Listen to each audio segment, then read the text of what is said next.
आए हैं सो जाएंगे राजा रंग फकीर, एक सिंहासन चढ़ी चले एक बंधे जंजीर।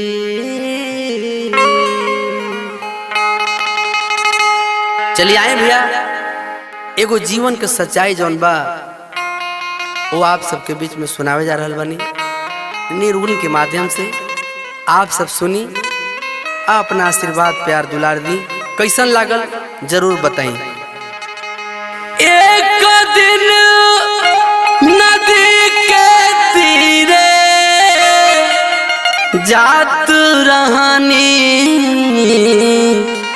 धीरे रे धीरे हम आँखी देखनी, सुंदर शरीरिया गिया में जाने लाए राम। हम आँखी देखनी,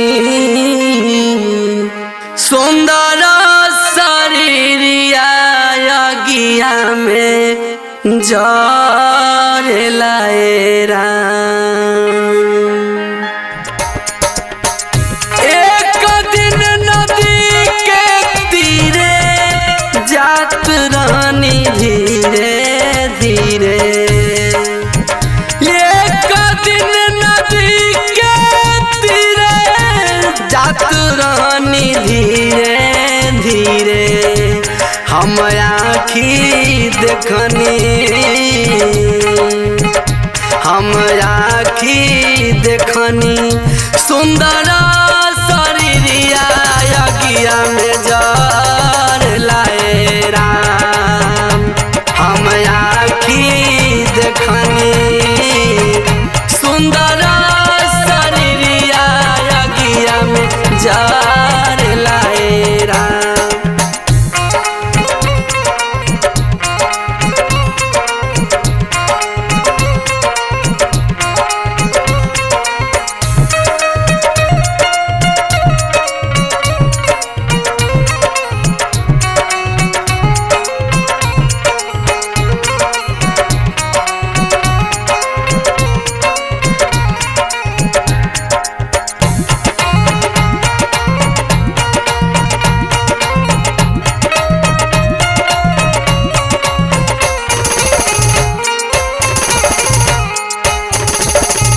बांसवा के ले विमाना घाटे अइले चार जाना,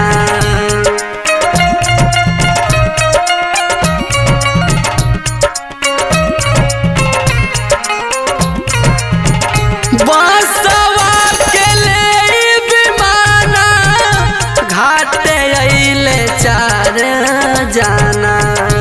मुहावा पर अगिया,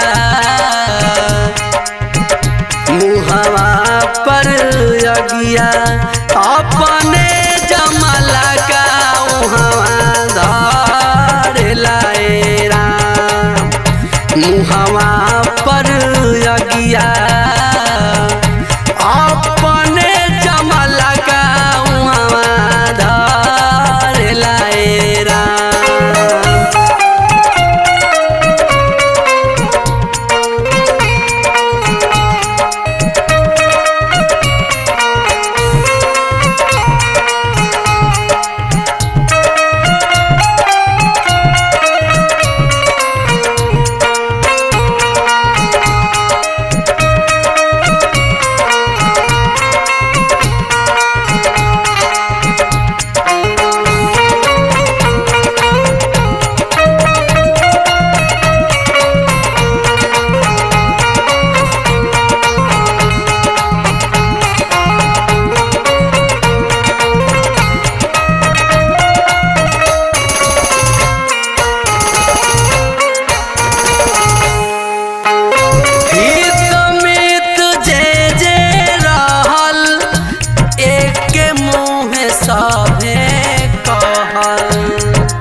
हित मित्र जे रहल एके मुँहे सभे कहल बेटा के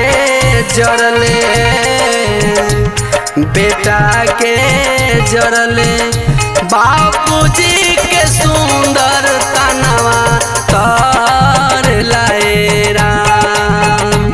हम आँखी देखनी सुंदर शरीरिया अगिया में जार लाए राम। हम आँखी देखनी सुंदर शरीरिया अगिया में जार लाए राम। हम आँखी देखनी सुंदर शरीरिया अगिया में जार